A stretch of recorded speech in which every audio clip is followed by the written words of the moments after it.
ओम शांति। आज है 26/3/2025 के बाबा के मीठे महावाक्य। मीठे बच्चे, तुमने बाप का हाथ पकड़ा है। तुम गृहस्थ व्यवहार में रहते भी बाप को याद करते करते तमो प्रधान से सतो प्रधान बन जाएंगे। प्रश्न है, तुम बच्चों के अंदर में कौन सा उल्लास रहना चाहिए? तखत नशीन बनने की विधि क्या है? उत्तर है, सदा उल्लास रहे कि ज्ञान सागर बाप हमें रोज ज्ञान रत्नों की थालियां भर भर कर देते हैं। जितना योग में रहेंगे उतनी बुद्धि कंचन होती जाएगी। यह अविनाशी ज्ञान रत्न ही साथ में जाते हैं। तख्त नशीन बनना है तो माता पिता को पूरा पूरा फॉलो करो, उनकी श्रीमत अनुसार चलो, औरों को भी आप समान बनाओ। ओम शांति। रूहानी बच्चे इस समय कहाँ बैठे हैं? कहेंगे रूहानी बाप की यूनिवर्सिटी अथवा पाठशाला में बैठे हैं। बुद्धि में है कि हम रूहानी बाप के आगे बैठे हैं। वह बाप हमको सृष्टि के आदि मध्य अंत का राज समझाते हैं, अथवा भारत का राइज और फॉल कैसे होता है यह भी बताते हैं। भारत जो पावन था वह पतित है। भारत सिरताज था, फिर किसने जीत पाई है? रावण ने। राजाई गंवा दी तो फॉल हुआ ना। कोई राजा तो है नहीं, अगर होगा भी तो पतित ही होगा। इसी भारत में सूर्यवंशी महाराजा महारानी थे। सूर्यवंशी महाराजाएं और चंद्रवंशी राजाएं थे। यह बातें अब तुम्हारी बुद्धि में हैं। दुनिया में यह बातें कोई नहीं जानते। तुम बच्चे जानते हो, हमारा रूहानी बाप हमको पढ़ा रहे हैं। रूहानी बाप का हमने हाथ पकड़ा है। भल हम रहते गृहस्थ व्यवहार में हैं, परंतु बुद्धि में है कि अभी हम संगम युग पर खड़े हैं। पति दुनिया से हम पावन दुनिया में जाते हैं। कलयुग है पतित युग, सतयुग है पावन युग। पतित मनुष्य पावन मनुष्यों के आगे जाकर नमस्ते करते हैं तो वह भी भारत के मनुष्य, परंतु वह दैवी गुण वाले हैं। अभी तुम बच्चे जानते हो, हम भी बाप द्वारा ऐसे दैवी गुण धारण कर रहे हैं। सतयुग में ये पुरुषार्थ नहीं करेंगे, वहाँ तो है प्रारब्ध। यहाँ पुरुषार्थ कर दैवी गुण धारण करने हैं। सदैव अपनी जांच रखनी है। हम बाबा को कहाँ तक याद कर तमो प्रधान से सतो प्रधान बन रहे हैं। जितना बाप को याद करेंगे उतना सतो प्रधान बनेंगे। बाप तो सदैव सतो प्रधान है। अभी भी पति दुनिया पतित भारत है। पावन दुनिया में पावन भारत था। तुम्हारे पास प्रदर्शनी आदि में भिन्न भिन्न प्रकार के मनुष्य आते हैं। कोई कहते हैं जैसे भोजन जरूरी है वैसे यह विकार भी भोजन है, इनके बिना मर जाएंगे। अब ऐसी बात तो है नहीं। सन्यासी पवित्र बनते हैं फिर मर जाते हैं क्या? ऐसे ऐसे बोलने वाले के लिए समझा जाता है कि कोई बहुत अजामिल जैसे पापी होंगे जो ऐसे ऐसे कहते हैं। बोलना चाहिए क्या, इस बिगड़ तुम मर जाएंगे जो भोजन से इनको भेंट करते हो। स्वर्ग में आने वाले जो होंगे वह होंगे सतो प्रधान, फिर पीछे सतो रजो तमो में आते हैं ना। जो पीछे आते हैं उन आत्माओं ने निर्विकारी दुनिया तो देखी नहीं, तो वह आत्माएं ऐसे ऐसे कहेंगी कि इन बिगर हम रह नहीं सकते। सूर्यवंशी जो होंगे उनके तो फौरन बुद्धि में आएगा, यह तो सत्य बात है। बरोबर स्वर्ग में विकार का नाम निशान नहीं था। भिन्न भिन्न प्रकार के मनुष्य भिन्न भिन्न प्रकार की बातें करते हैं। तुम समझते हो कौन कौन फूल बनने वाले हैं, कोई तो कांटे ही रह जाते हैं। स्वर्ग का नाम है फूलों का बगीचा, यह है कांटों का जंगल। कांटे भी अनेक प्रकार के होते हैं ना। अभी तुम जानते हो हम फूल बन रहे हैं। बरोबर यह लक्ष्मी नारायण सदा गुलाब के फूल हैं। इनको कहेंगे किंग ऑफ फ्लावर्स। दैवी फ्लावर्स का राज्य है ना। जरूर उन्होंने भी पुरुषार्थ किया होगा, पढ़ाई से बने हैं ना। तुम जानते हो अभी हम ईश्वरीय फैमिली के बने हैं। पहले तो ईश्वर को जानते ही नहीं थे। बाप ने आकर के यह फैमिली बनाई है। बाप पहले स्त्री को अडॉप्ट करते हैं फिर उन द्वारा बच्चों को रचते हैं। बाबा ने भी इनको अडॉप्ट किया, फिर इन द्वारा बच्चों को रचा है। यह सब ब्रह्मा कुमार कुमारियां हैं ना। यह नाता प्रवृत्ति मार्ग को हो जाता है। सन्यासियों का है निर्वृत्ति मार्ग। इसमें कोई मम्मा पापा नहीं कहते, यहाँ तुम मम्मा बाबा कहते हो। और जो भी सत्संग है वह सब निर्वृत्ति मार्ग के हैं। यह एक ही बाप है जिसको माता पिता कह पुकारते हैं। बाप बैठ समझाते हैं, भारत में पवित्र प्रवृत्ति मार्ग था, अब अपवित्र हो गया है। मैं फिर से वही प्रवृत्ति मार्ग स्थापन करता हूँ। तुम जानते हो हमारा धर्म बहुत सुख देने वाला है। फिर हम और पुराने धर्म वालों का संग क्या करें? तुम स्वर्ग में कितने सुखी रहते हो, हीरे जवाहरातों के महल होते हैं। यहाँ भल अमेरिका रशिया आदि में कितने साहूकार हैं, परंतु स्वर्ग जैसा सुख हो ना सके। सोने की ईंटें जैसे महल तो कोई बना ना सके। सोने के महल होते ही है सतयुग में, यहाँ सोना है ही कहाँ। वहां तो हर जगह हीरे जवाहरात लगे होते होंगे, यहाँ तो हीरों का भी कितना दाम हो गया है, यह सब मिट्टी में मिल जाएंगे। बाबा ने समझाया है, नई दुनिया में फिर सब नई खानियां भरतू हो जाएंगी, अब यह सब खाली होती रहेंगी। दिखाते हैं सागर ने हीरे जवाहरातों की थालियां भेंट की, हीरे जवाहरात तो वहां तुमको ढेर मिलेंगे। सागर को भी देवता रूप समझते हैं, तुम समझते हो बाप तो ज्ञान का सागर है। सदा उल्लास रहे कि ज्ञान सागर बाप हमें रोज ज्ञान रत्नों जवाहरातों की थालियां भर कर देते हैं, बाकी वह तो पानी का सागर है। बाप तुम बच्चों को ज्ञान रतन देते हैं, जो तुम बुद्धि में भरते हो। जितना योग में रहेंगे उतना बुद्धि कंचन होती जाएगी, यह अविनाशी ज्ञान रतन ही तुम साथ ले जाते हो। बाप की याद और यह नॉलेज है मुख्य। तुम बच्चों को अंदर में बड़ा उल्लास रहना चाहिए, बाप भी गुप्त है, तुम भी गुप्त से ना हो। नॉन वायलेंस अननॉन वॉरियर्स कहते हैं ना, फलाना बहुत पहलवान वॉरियर्स है, परंतु नाम निशान का पता नहीं है।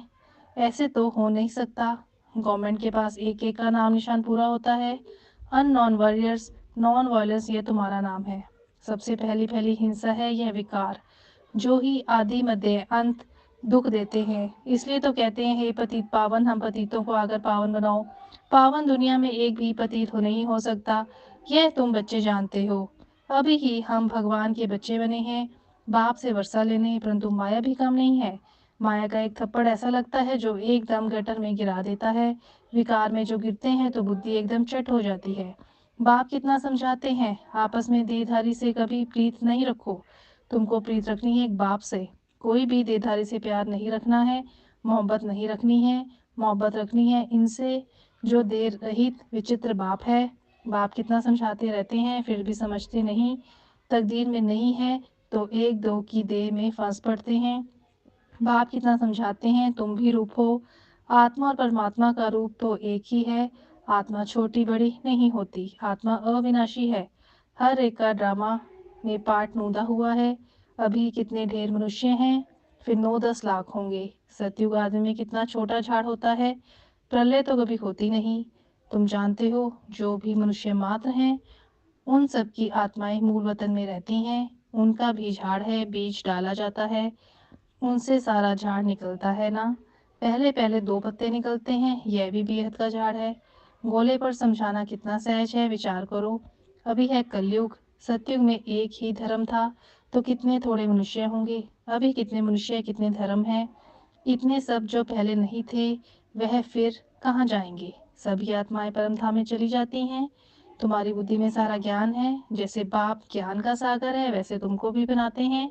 तुम पढ़कर यह पद पाते हो, बाप स्वर्ग का रचयिता है तो स्वर्ग का वर्षा भारतवासियों को ही देते हैं, बाकी सबको वापस घर ले जाते हैं। बाप कहते हैं, मैं आया हूँ तुम बच्चों को पढ़ाने, जितना पुरुषार्थ करेंगे उतना पद पाएंगे, जितना श्रीमत पर चलेंगे उतना श्रेष्ठ बनेंगे। सारा मदार पुरुषार्थ पर है। मम्मा बाबा के तख्त नशीन बनना है तो पूरा पूरा फॉलो फादर मदर। तख्त नशीन बनने के लिए उनकी चलन अनुसार चलो, औरों को भी आप समान बनाओ। बाबा ने एक प्रकार की युक्तियां बताते हैं, एक बैच पर ही तुम किसको भी अच्छी रीति बैठ समझाओ। पुरुषोत्तम मास होता है तो बाबा कह देते हैं चित्र फ्री दे दो, बाबा सौगात देते हैं, पैसे हाथ में आ जाएंगे तो जरूर समझेंगे। बाबा का भी खर्चा होता है ना, तो फिर जल्दी भेज देंगे। घर तो एक ही है ना। इन ट्रांसलाइट के चित्रों की प्रदर्शनी बनेगी तो कितने देखने आएंगे। पुण्य का काम हुआ ना, मनुष्य को कांटों से फूल, पाप आत्मा से पुण्य आत्मा बनाते हैं। इसकी विहंग मार कहा जाता है। प्रदर्शनी में स्टॉल लेने से आते बहुत हैं, खर्चा कम होता है। तुम यहाँ आते हो बाप से स्वर की रजाई खरीद करने, तो प्रदर्शनी में भी आएंगे स्वर की रजाई खरीद करने। यह हट्टी है ना। बाप कहते हैं इस ज्ञान से तुमको बहुत सुख मिलेगा, इसलिए अच्छी रीति पढ़कर पुरुषार्थ करके फुल पास होना चाहिए। बाप ही भेंट अपना और रचना के आदि मध्यांत का परिचय देते हैं, और कोई दे ना सके। अब बाप द्वारा तुम त्रिकालदर्शी बनते हो। बाप कहते हैं, मैं जो हूँ जैसा हूँ मुझे यथार्थ रीति कोई नहीं जानते। तुम्हारे में भी नंबरवार है, अगर यथार्थ रीति जानते तो कभी छोड़ते नहीं। यह है पढ़ाई, भगवान बैठ पढ़ाते हैं, कहते हैं तुम्हारा ओबीडियंट सर्वेंट हूँ। बाप और टीचर दोनों ओबीडियंट सर्वेंट होते हैं। ड्रामा में हमारा पार्ट ही ऐसा है, फिर सबको साथ ले जाऊंगा। श्रीमत पर चल पास विद ऑनर होना चाहिए। पढ़ाई तो बहुत सहज है, सबसे बड़ा बूढ़ा तो यह पढ़ाने वाला है। शिव बाबा कहते हैं बूढ़ा नहीं, आत्मा कभी बूढ़ी नहीं होती, बाकी पत्थर बुद्धि बनती है। मेरी तो है पारस बुद्धि, तब तो तुमको पारस बुद्धि बनाने आता हूँ, कल्प कल आता हूँ, अनगिनत बार तुमको पढ़ाता हूँ, फिर भी भूल जाएंगे। सतयुग में इस ज्ञान की दरकार ही नहीं रहती। कितना अच्छी रीति बात समझाते हैं, ऐसे बाप को फिर फारगती दे देते हैं। इसलिए कहा जाता है महान मूर्ख, देखना हो तो यहाँ देखो। ऐसा बाप जिससे स्वर्ग का वर्षा मिलता है, उनको भी छोड़ देते हैं। बाप कहते हैं तो मेरी मत पर चलेंगे तो अमरलोक में विश्व के महाराजा महारानी बनेंगे। यह है मृत्यु लोक। बच्चे जानते हैं हम सब पूज्य देवी देवता थे, अभी हम क्या बन गए हैं, पतित भिखारी। अब फिर हम सो प्रिंस बनने वाले हैं। सबका एक रस पुरुषार्थ तो हो ना सके, कोई टूट पड़ते हैं, कोई ट्रेटर बन पड़ते हैं। ऐसे ट्रेटर्स भी बहुत हैं, उनसे बात भी नहीं करनी चाहिए, सिवाय ज्ञान की बातों के और कुछ पूछें तो समझो शैतानी है। संग तारे कुसंग बोरे, जो ज्ञान होशियार बाबा के दिल पर चढ़े हुए हैं, उनका संग करो, वह तुमको ज्ञान की मीठी मीठी बातें सुनाएंगे। अच्छा मीठे मीठे से खिलते, सर्विसफुल, वफादार, फरमानदार बच्चों को माता पिता बाप दादा का याद प्यार और गुड मॉर्निंग। रूहानी बाप की रूहानी बच्चों को नमस्ते। हम रूहानी बच्चों की रूहानी बाप दादाजी को याद प्यार, गुड मॉर्निंग, नमस्ते, ओम शांति, ओम शांति। शुक्रिया बाबा, शुक्रिया। धारणा के लिए मुख्य सार है, जो देह रहित विचेतन है उस बाप से मोहब्बत रखनी है। किसी देहदारी के नाम रूप में बुद्धि नहीं फंसानी है। माया की थप्पड़ ना लगे, यह संभाल करनी है। जो ज्ञान की बातों के सिवाय दूसरा कुछ भी सुनाए उसका संग नहीं करना है। फुल पास होने का पुरुषार्थ करना है, कांटों को फूल बनाने की सेवा करनी है। वरदान है, एक बाप दूसरा न कोई, इस स्मृति से बंधन मुक्त योग युक्त भव। अब घर जाने का समय है, इसलिए बंधन मुक्त और योग युक्त बनो। बंधन मुक्त अर्थात लूज ड्रेस टाइट नहीं, ऑर्डर मिला और सेकंड में गया। ऐसे बंधन मुक्त योग युक्त स्थिति का वरदान प्राप्त करने के लिए सदा यह वायदा स्मृति में रहे कि एक बाप दूसरा न कोई, क्योंकि घर जाने के लिए व सतयुगी राज्य में आने के लिए इस पुराने शरीर को छोड़ना पड़ेगा। तो चेक करो ऐसे एवरेडी बने हैं या अभी तक कुछ रस्सियां बंधी हुई हैं। यह पुराना चोला टाइट तो नहीं है। स्लोगन है, व्यर्थ संकल्प रूपी एक्स्ट्रा भोजन नहीं करो तो मोटेपन की बीमारियों से बच जाएंगे। अव्यक्त इशारे, सत्यता और सभ्यता रूपी कल्चर को अपनाओ। बाप को सबसे बढ़िया चीज़ लगती है सच्चाई, इसलिए भक्ति में भी कहते हैं गॉड इज ट्रुथ। सबसे प्यारी चीज़ सच्चाई है, क्योंकि जिसमें सच्चाई होती है उसमें सफाई रहती है, वह क्लीन और क्लियर रहता है। तो सच्चाई की विशेषता कभी नहीं छोड़ना। सत्यता की शक्ति एक लिफ्ट का काम करती है। अच्छा, ओम शांति। शुक्रिया बाबा, शुक्रिया।